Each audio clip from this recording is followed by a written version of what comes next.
பெஞ்சல் புயல் காரணமா பள்ளிகளுக்கு தொடர்ந்து விடுமுறை விடப்பட்டு இருக்கு. விடுமுறை முடிந்து பள்ளிகள் திறக்கப்படும் பொழுது என்ன விஷயங்கள்லாம் நோட் பண்ணணும்னு நம்ம சொல்லியிருக்கோம். எப்போதுமே நம்ம வந்து ஒரு எஸ்ஓபி நம்ம கொடுத்துருக்கோமா, பொதுவாக மழை பெஞ்சு வந்தாலும் சரி, பொதுவாக விடுமுறை விட்டதுக்கு பிறகு பள்ளிக்கூடங்கள் திறப்பதாக இருந்தாலும் சரி, ஒரு பள்ளிக்கூடம் வந்து கிளாஸில் வந்து எங்கேயும் ஒழுவாமல் இருக்க வேண்டும். எங்கேயாச்சும் காம்பவுண்ட் சுவர் வந்து இடிகிற மாதிரி இருந்துச்சுன்னா அது இமீடியட்டாக அதை நம்ம வந்து டெமாலிஷ் பண்ணுறதாக இருந்தாலும் சரி, தண்ணி தேங்காத வண்ணம் அந்த இடத்துலேருந்து பக்கத்தில் லோக்கல் இருக்க பிடிஓ ஆஃபீஸ் மூலமாக அந்த தண்ணியை மோட்ரு பம்ப் வச்சு எடுக்கிறதாக இருந்தாலும் சரி, ஏதாவது பக்கத்தில் பம்ப் ஏதாச்சும் ஓப்பனாக இருந்துச்சுன்னா அதை ப்ராப்பராக அதை க்ளோஸ் பண்ணி வச்சுருக்காங்களா அது சரி. இபி பாக்ஸ் வந்து எந்த ஒரு ஷார்ட்டேஜும் இல்லாமல், ஷார்ட் சர்க்கியூட்டும் இல்லாமல் இபி பாக்ஸை பொறுத்த வரைக்கும் ப்ராப்பர் சரியான நிலையில் இருக்கின்றதா என்பதிலிருந்து எல்லா விதத்துலேயும் தண்ணி ஒழுகாத வண்ணம், பூச்சி கீச்சி வராமல் இருக்கிற அளவுக்கு எல்லாத்தையும் ப்ராப்பராக சுத்தம் பண்ணிட்டு தான் வந்து பள்ளிக்கூடத்தை திறக்க வேண்டும் என்று நாங்கள் ஒரு எஸ்ஓபியாக போட்டிருக்கோம். அதில் பல்வேறு விதமான விஷயங்கள் இருக்குது.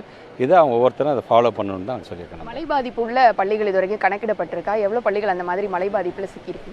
இல்லை, ரொம்ப வந்து நமக்கான அந்த புயலில் வந்து பெரிய ஒரு பாதிப்புங்கிறது இல்லை. ஒரு சில இடத்துல இருக்க தான் சார் வல்னரபிள் ஏரியாஸ். ஒவ்வொரு தடையும் மழை பெய்யும் பொழுது தான் எங்கெல்லாம் தண்ணி நிற்குங்கிறது வந்து கண்டறியப்பட்டிருக்கின்றது. அது நான் ஏற்கனவே சொன்ன வந்து எஸ்ஓபிஸ் மூலம் அது ப்ராப்பராக எனக்கு வந்து க்ளீன் பண்ணிட்டு இருக்கேன். அது லோக்கல் பாடியோட சப்போர்ட் அதில் அதிகமாக இருக்குது. ஒரு பக்கம் விடுமுறை விட்டுருக்கோம், சில பள்ளிகள் தனியார் பள்ளிகள் நடத்தப்படுவதாக தகவல் வருது. அதை மானிட்டர் பண்ணுறதுக்கு என்ன மாதிரி விஷயங்கள் பண்ணியிருக்கோம்? ஆன்லைன் வகுப்புகள் சொல்லி நேற்றே வந்து இப்போ டைரக்டர் ஆஃப் ப்ரைவேட் ஸ்கூலில் வந்து ஒரு சர்க்குலரை கொடுத்துருக்காங்க. அதை ஏற்று அந்த தனியார் பள்ளிக்கூடம், நீங்கள் எது தனியார் பள்ளியை மென்ஷன் பண்ணி அந்த தனியார் பள்ளியும் உடனடியாக வந்து அதுக்கு மறுப்பு தெரிவித்து, இல்லை நாங்கள் பள்ளிக்கூடத்தை திறக்கல, விடுமுறை அளித்திருக்கோம் என்று சொல்லியிருக்கிறார்கள். இந்த மாதிரியான காலகட்டத்தில், குறிப்பாக இந்த மாதிரி நேச்சுரல் கேலமிட்டிஸ் இருக்க காலகட்டத்தில் மாணவர்களுடைய சேஃப்டி தான் முக்கியம். அதுக்கப்புறமேட்டு தான் நம்ம மற்றதெல்லாம் பார்க்க வேண்டும் என்பதை நாங்களும் வலியுறுத்தி சொல்லியிருக்கோம்.